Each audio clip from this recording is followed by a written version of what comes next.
Already ইলেকশ্যনে খেলিব পৰা নাই, গোটেই চৰকাৰ গঠন কৰাৰ কথা আহে। য'ত ইলেকশ্যনে খেলিব নাপালে, ইলেকশ্যন খেলিব পালেহে চৰকাৰ গঠন কৰে। জানে কালি কিবা কিবি কৰাৰ কাৰণে প্ৰমোদ বড়ো ডাঙৰীয়াই মানে সাক্ষাৎকাৰ দিওঁতে কৈছে নৱসৈনিয়াটো ইলেকশ্যনে খেলিব নোৱাৰা হৈছে, তেওঁ আৰু কি কৰিব।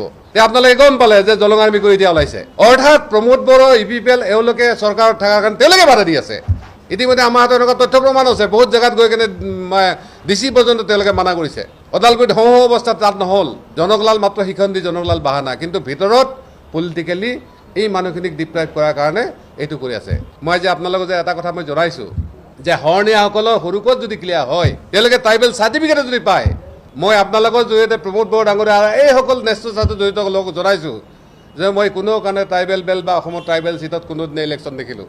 আজি মই খোলাকৈ আপোনাৰ ওচৰত ঘোষণা কৰিছোঁ, যদি নৱসৈনিয়াই অন্তৰায় হয়, যে নৱসৈনিয়াৰ কাৰণে যদি সেই মানুহখিনি ভিক্টিম হৈছে, মই খোলাকৈ কৈছোঁ মই আপোনালোকৰ লগত ট্ৰাইবেল হৈ কোনো কাৰণতে ইয়াত ৰাজনীতি নকৰোঁ। আমাৰ শৰণীয়া ছাত্ৰ সন্থাই আপচুৰ লগত BTC কোঅৰ্ডিনেশ্যন বুলি কমিটি বুলি এটা কমিটি তেওঁলোকে আছে। মই আজি মুকলিভাৱে শৰণীয়া ছাত্ৰ সন্থাক তেওঁলোকক অনুৰোধ জনাইছোঁ যে যিহেতু UPPL আপচু এই শৰণীয়া কছাৰীসকলক কছাৰী ষ্টেটাছ দিয়াত তেওঁলোকে বিৰোধ কৰে, তেওঁলোকে কথা পাতি লওক, যদি ছাপৰ্ট কৰে তেওঁলোকে থাকক তেওঁলোকৰ লগত, আৰু যদি বিৰোধ কৰে মই অনুৰোধ জনাইছোঁ এই মানুহখিনিৰ স্বাৰ্থত তেওঁলোকৰ লগত সম্পৰ্ক ছেট কৰক।